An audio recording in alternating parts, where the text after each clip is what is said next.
Hola y bienvenidos a un nuevo video del canal. El día de hoy vamos a ver Quantity Method, Sesión 2, Reading 4. Primero que nada quería volver a agradecerles a todos por el apoyo que le están dando al canal, por los comentarios que me hacen llegar, que a mí me sirven un montón para saber cómo va el curso, si hay que reforzar algo o hay algún tema en particular que les interesa. También recordarles a aquellos que todavía no lo hicieron que se suscriban al canal, que le dejen un me gusta y los invito a realizar un comentario en los videos, a una consulta o qué le está pareciendo los videos.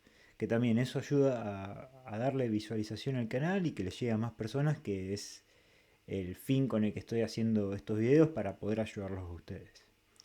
También invitarlos a que me realicen las consultas que crean necesario, tanto en los comentarios del video como por medio de mis redes sociales, que yo voy a estar a disposición de ustedes para ayudarlos en los que pueda. Y si no, tratar de darle mi recomendación o lo que pueden hacer para poder ayudarlos y que les sea más fácil el camino en su preparación. Así que nuevamente muchísimas gracias. Ya ahora entramos en la segunda parte de Quantity Method. Empezamos a ver temas más específicos de estadística y un poco más avanzado. Entonces por ahí el que nunca lo vio puede ser algo extenso o puede ser algo que intimide cuando se lee por primera vez. Así que también lo que voy a hacer en la descripción del video, lo voy a estar dejando algunos canales de YouTube y playlists con videos que a mí me ayudaron mucho cuando los estudié y creo que también les va a ayudar a ustedes, donde van a ver videos explicativos con mayor detalle y ejercicios con sus resoluciones y su explicación.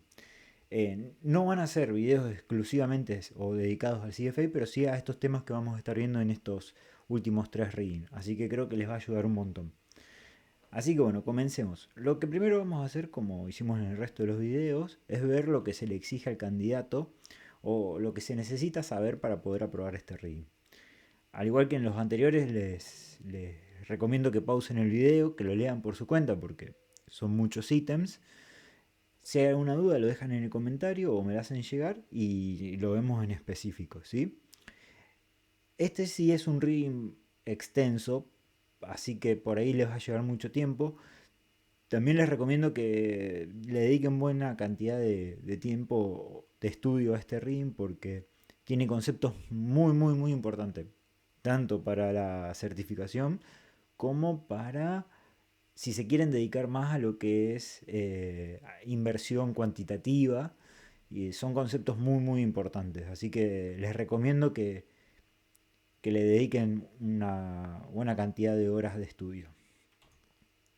Lo primero que vamos a ver son conceptos claves para poder llevar el reading.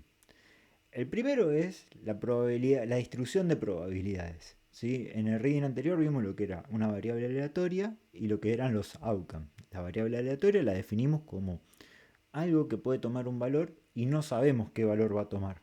¿Sí? Dijimos que puede ser un dado o los retornos de una acción. El outcome es el valor propio de, de esa variable aleatoria que estamos observando en un momento determinado. Entonces, la distribución de probabilidad es una manera visual de ver qué valores fueron teniendo mayor probabilidad de ocurrencia, es decir, qué valores observamos con mayor frecuencia. ¿Sí? Es una manera de visualizarlo. Lo pueden ver en los dos gráficos que les estoy dejando a la derecha. El primero es la distribución de probabilidad. ¿Sí? Como vemos, los valores más extremos tienen menor probabilidad, o sea, aparecen menor, y los valores que están más cercanos a la media tienen mayor probabilidad.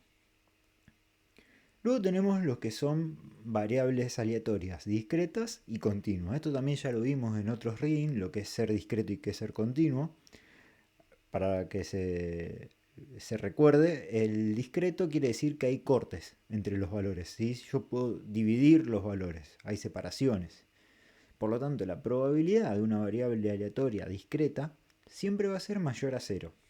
Si la probabilidad es igual a cero, quiere decir que no va a ocurrir ese outcome, no se va a suceder, no lo voy a poder visualizar. Por el otro lado, las variables aleatorias continuas yo no las puedo dividir, no hay cortes entre los outcomes o los resultados. Por lo tanto, aquí sí la probabilidad de ocurrencia va a ser 0. Por más que ocurra, ¿no? O sea, yo voy a tener probabilidad igual a 0 y puede ocurrir ese valor. Luego otra manera de visualizarlo es la función de acumulación de probabilidades. ¿Qué quiere decir esto? Yo voy sumando todas las probabilidades hasta un cierto valor, ¿sí? Por ejemplo, en los dos gráficos que tenemos, el de abajo es la función acumulativa de distribución. En ese caso se está estudiando la probabilidad acumulada hasta el valor menos 1, ¿sí? Esto ya lo vamos a ver, es una distribución normal que tiene media 0 y desvío igual a 1. Otra manera de ver lo que es la función acumulativa es la velocidad o la concentración de valores, ¿sí? Si la pendiente es muy empinada, ¿sí?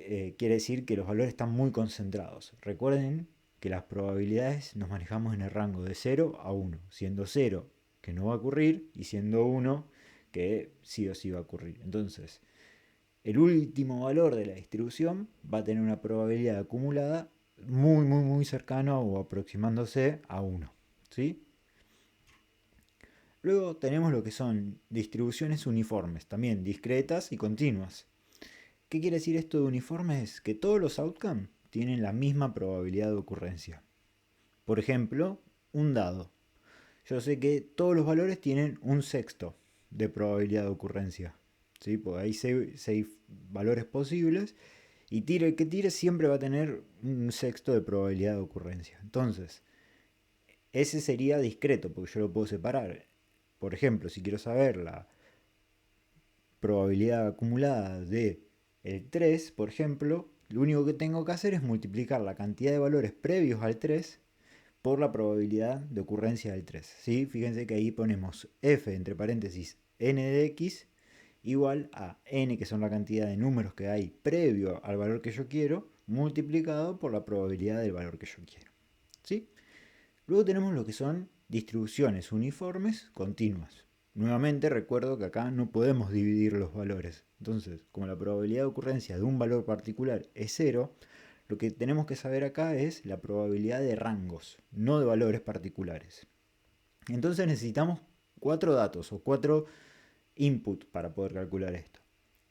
Nosotros tenemos una distribución que va de un valor a otro valor, ¿sí? El valor mínimo al valor máximo. Y nosotros tenemos que saber la probabilidad de un rango. Y un rango va a tener también un valor mínimo y un valor máximo, ¿sí? Entonces, para poder calcular la probabilidad de ese rango, es un rango en el cual yo creo que el valor puede caer o puede estar. Tenemos que hacer la diferencia entre el valor máximo de rango que yo determino menos el valor mínimo de rango que yo determino, dividido el valor máximo de la distribución menos el valor mínimo de la distribución. Entonces así calculo la probabilidad de un rango dentro de una distribución uniforme. Luego entramos a variables aleatorias binomiales. Esto de binomial quiere decir que hay dos posibles sucesos. Que haya éxito o que haya fracaso, o que sea 1 o que sea 0. ¿Sí? Esto se usa mucho para lo que es evaluación de opciones también. Así que ahí también lo van a ver, sobre todo en el nivel 2 donde ven modelos de evaluación binomiales. ¿Sí? Ahí lo van a ver mucho. Y un caso particular de una variable aleatoria binomial es el Bernoulli. Quiere decir que yo tengo un solo tiro o una sola prueba y tengo dos salidas, perdón. ¿Sí? Ese es un caso especial. Ahí abajo le dejo la fórmula de probabilidad de una variable aleatoria binomial. Puede asustar, puede ser un poco intimidatoria la fórmula, pero no lo es, o sea, es simple. Por eso les puse un ejemplo para que lo vean. No es tan complejo. Parece muy largo, pero se puede aprender de manera simple, ¿sí? Sí les recomiendo que esta fórmula se la aprendan bien porque puede ser que hayan preguntas referidas a esto. Entonces le puse un ejemplo donde habla de beans, ¿sí? Frijoles. Podemos ver como si fuesen pelotitas blancas y negras, ¿sí? Entonces dice, asumiendo una distribución binomial, tenemos que determinar la probabilidad de sacar 3 pelotitas negras de una fuente donde haya pelotitas blancas y negras, siendo la probabilidad de una pelotita negra de 0,6. Y queremos ver o queremos realizar 5 intentos. Entonces, el primer término, el que dice n factorial dividido n menos x factorial por x factorial, eso, si se acuerdan, es una combinación, que también lo vimos en el reading anterior. ¿Sí? Una combinación, una combinatoria. Acuérdense que tenemos las combinatorias y las permutaciones, donde las combinatorias no importaba el orden y las permutaciones sí. Bueno, ese primer término es una combinatoria. Luego lo tenemos que multiplicar por la probabilidad de ocurrencia de ese evento, en este caso de pelotitas negras, elevado por la cantidad de pelotitas que yo quiero sacar, que sería 3. O sea, 0,6 que es la probabilidad elevado a la 3. Multiplicado por 1 menos la probabilidad, en este caso sería 0,4, ¿sí? La diferencia entre los intentos que yo tengo y las pelotitas que quiero sacar. Y con eso determino la probabilidad de un evento siendo una distribución binomial. No es, o sea, parece que es compleja la fórmula, pero no lo es, ¿sí? Recuerden descomponerla y va a salir, sale fácil. Bueno, acá ya entramos en lo que es distribución normal. La distribución normal tiene características. Todas las distribuciones que vamos a ver tienen ciertas características. Que yo puedo entender que la información tiene cierta distribución en base a esas características. Y es muy importante que la sepan.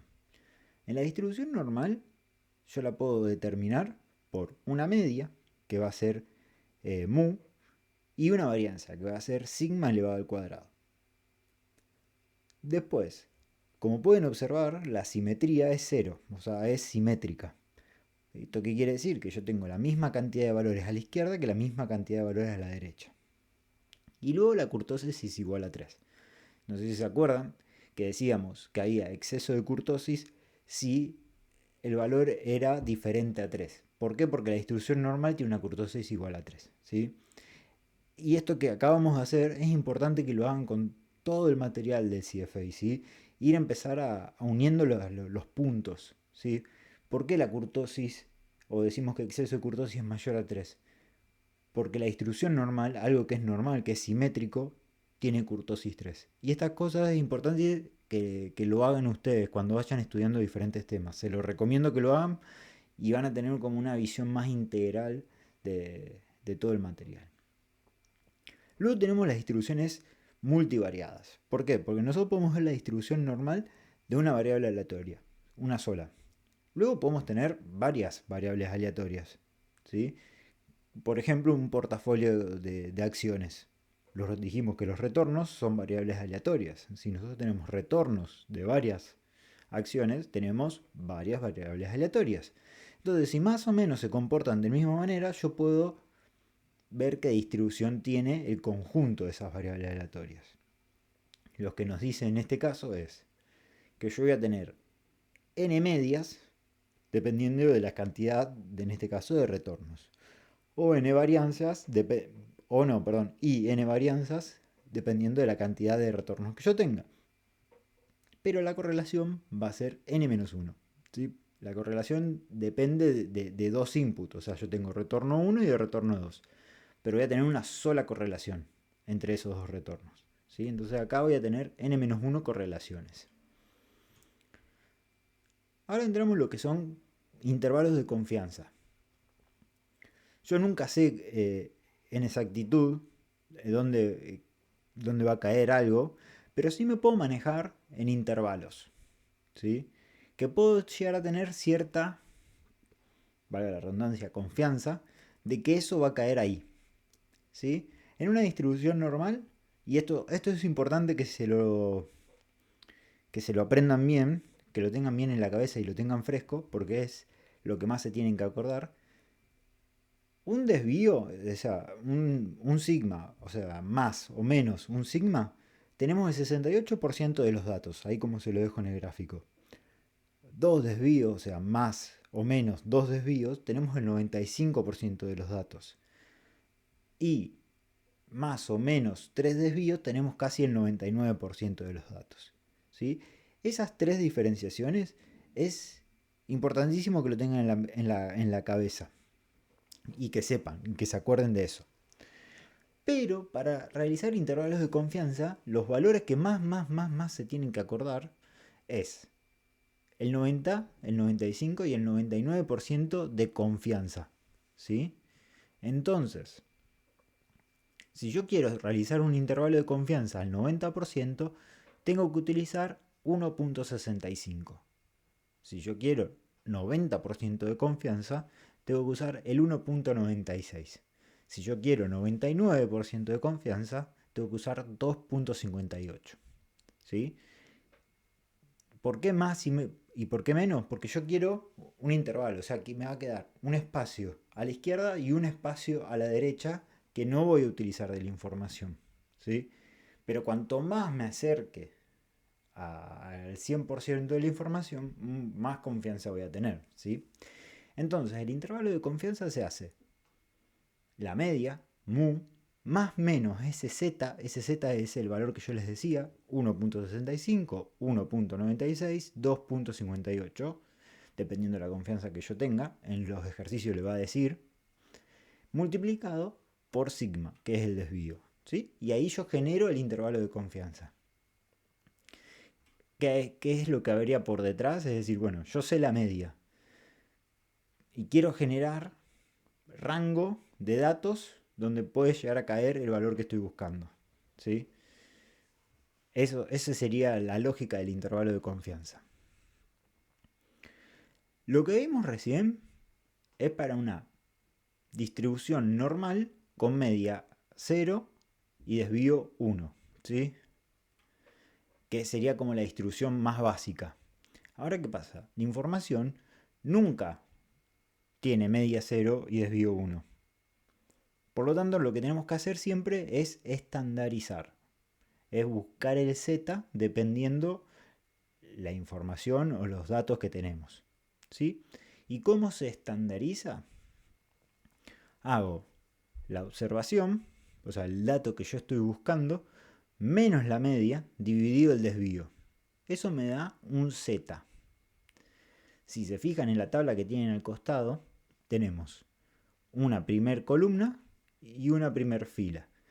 En que la unión, fíjense que dice z. Entonces, ¿qué tengo que hacer?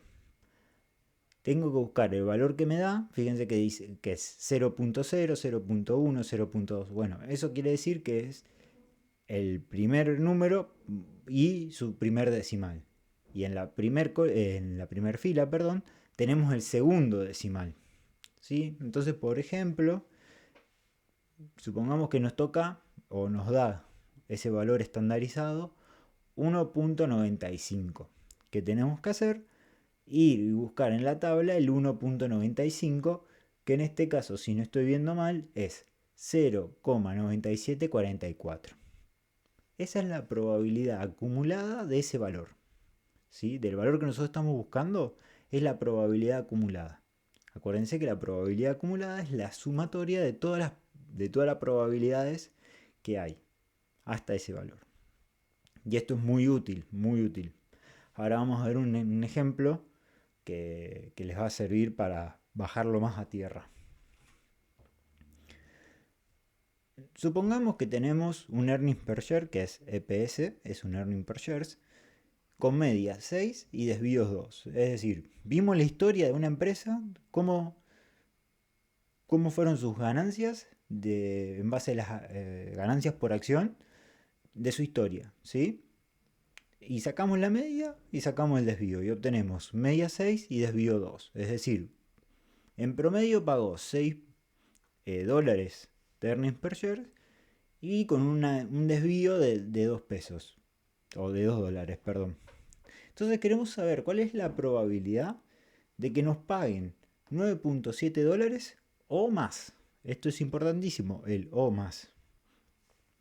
Entonces, como no es media 0 y desvío 1, yo tengo que estandarizar. ¿Cómo lo hago? 9.7, que es la observación, menos la media, que es 6, dividido el desvío estándar, que sería 2. Nos da 1.85. Entonces yo debería ir a la tabla, buscar el valor 1.85. ¿Cómo lo hago? Primera columna, voy al 1.8 y ahora busco en la primera fila. Busco el 0.5, entonces 1 los puntos y me da que es una probabilidad de 0.9678. Esa es la probabilidad acumulada, ¿sí? Pero nosotros estamos queriendo buscar que sea 9.7 o más. Entonces yo tengo que ver la probabilidad que queda por fuera de esa probabilidad acumulada. Entonces lo que tengo que hacer es 1 menos 0.9678. Entonces la probabilidad de recibir o de tener un earnings per share, perdón, mayor a 9.7 es 3.2. Bueno, abajo de la tabla les dejo lo que es el ROI Safety Ratio, que va en esta lógica, ¿sí? Hay varias medidas de performance que van en esta lógica. Es decir, el valor que yo quiero menos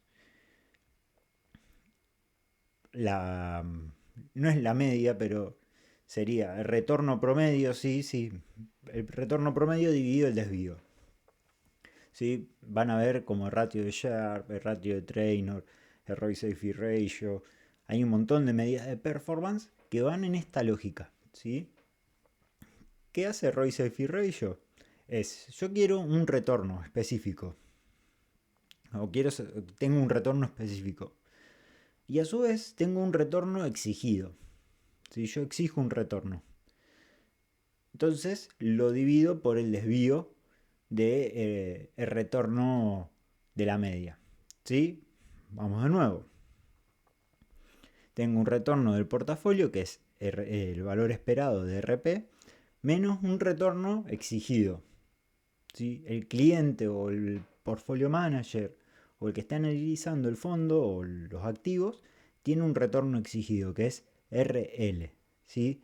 Ese es, como mínimo yo quiero ese retorno. Y luego lo divido por el desvío del portafolio. Entonces ahí puedo saber si la performance de ese portafolio estuvo bien o estuvo mal. Cuanto mayor sea su valor, mejor. ¿Sí? Luego ya entramos a distribuciones diferentes de la normal. La primera es la distribución log normal. ¿Sí? Fíjense que todos los precios están más acumulados al principio. Otra condición importante de esta distribución es que no hay valores negativos. Todos inician desde el cero. Esta distribución se supone o es para los precios. ¿Sí? ¿Por qué? Porque los precios no pueden ser nunca menores a cero. No puede haber precios negativos. ¿Sí? Entonces, esta distribución es la que se asume cuando analizamos precios. Y acá me imagino que alguna vez habrán visto que se calcula o alguien utiliza esta manera de calcular los retornos y lo hace en base logarítmica. En vez de calcular el valor actual menos el valor inmediato anterior dividido el valor inmediato anterior. Esa sería como el cálculo de retorno aritmético simple. Y este sería el cálculo de retorno logarítmico. Sale de esta distribución, porque se asume que los precios tienen esta distribución, que es el logaritmo del precio 1 dividido el precio 0. ¿Sí? El precio de hoy dividido el precio de ayer. A su vez yo puedo calcular el retorno en base al retorno, el Hartley Rate Period, el retorno acumulado que hubo en el periodo. ¿Sí? Hago 1 más el retorno acumulado y lo hago el logaritmo de eso y obtengo el retorno de ese periodo. Luego entramos en la distribución T. La distribución T es muy similar a la distribución normal, pero lo que tiene de diferencia es que tiene más probabilidades en la cola. ¿Sí? Esto de que dice Fat Tails, hay más probabilidades en la cola. Es decir, yo tengo mayor riesgo a valores extremos. Generalmente se asume que los retornos tienen esta distribución más que la normal. ¿Sí? Hay más probabilidad de eventos extremos en los retornos.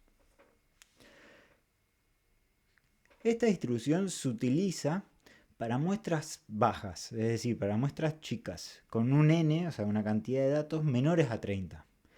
Si yo tengo valores mayores a 30, ya se puede asumir que tengo una distribución normal. Pero si tengo menores a 30, sí o sí tengo que asumir una distribución T. ¿Sí? Fíjense que también es simétrica, al igual que la normal. Y acá no está dado, o sea, no se explica por su media o por su desvío, sino que se explica por los grados de libertad. Eso de DF son los grados de libertad. ¿Qué quiere decir grados de libertad? La cantidad de variables que yo tengo. ¿Sí? Por ejemplo, tengo, no sé, una muestra con 10 variables o 10 valores. Mi grado de libertad va a ser 9. 10 menos 1. ¿Sí?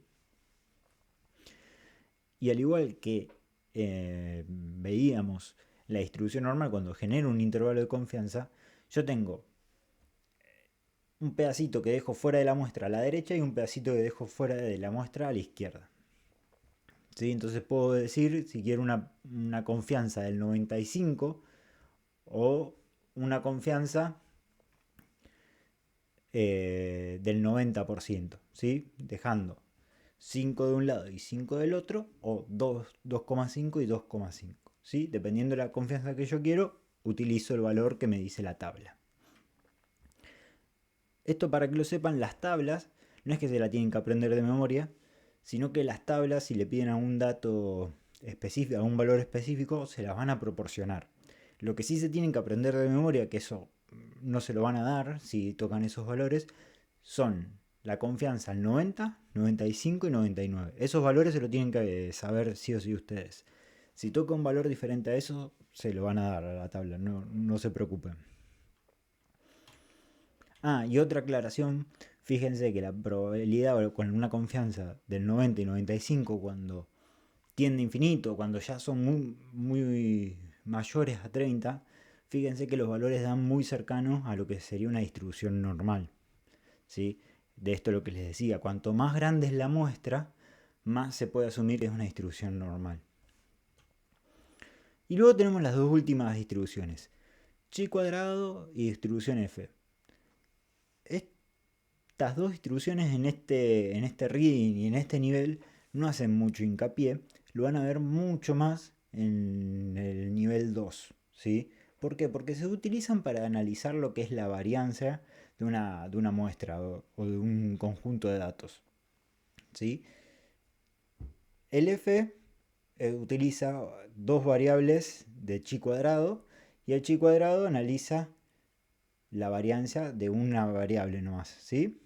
También depende del grado de libertad, que es n-1, igual que la distribución t. ¿Sí? Entonces esto lo van a ver mucho en el nivel 2. Ahora es solamente para saber que existen este tipo de distribuciones y nada más, saber que chi cuadrado es x elevado al cuadrado y distribución f, la fórmula es x elevado al cuadrado dividido la muestra de la primera distribución, que sería m, dividido x al cuadrado dividido n, que sería la muestra de la segunda variable, ¿no? ¿Sí? La distribución f analiza 2chi cuadrado. Después, por último, tenemos lo que es la simulación de Monte Carlo.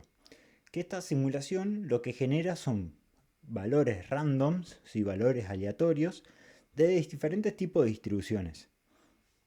Esto lo pueden haber visto tal vez en los programas de Excel, o bueno, el que maneja Python también lo puede utilizar. ¿Sí? Se le indica qué distribución yo quiero y dependiendo de qué distribución yo quiero, le indico qué valores necesito, qué input necesita. Por ejemplo, si digo que es una distribución normal, le voy a tener que indicar cuál es la media y cuál es la varianza. Si le digo que es una distribución T, le voy a tener que indicar cuáles son los grados de libertad.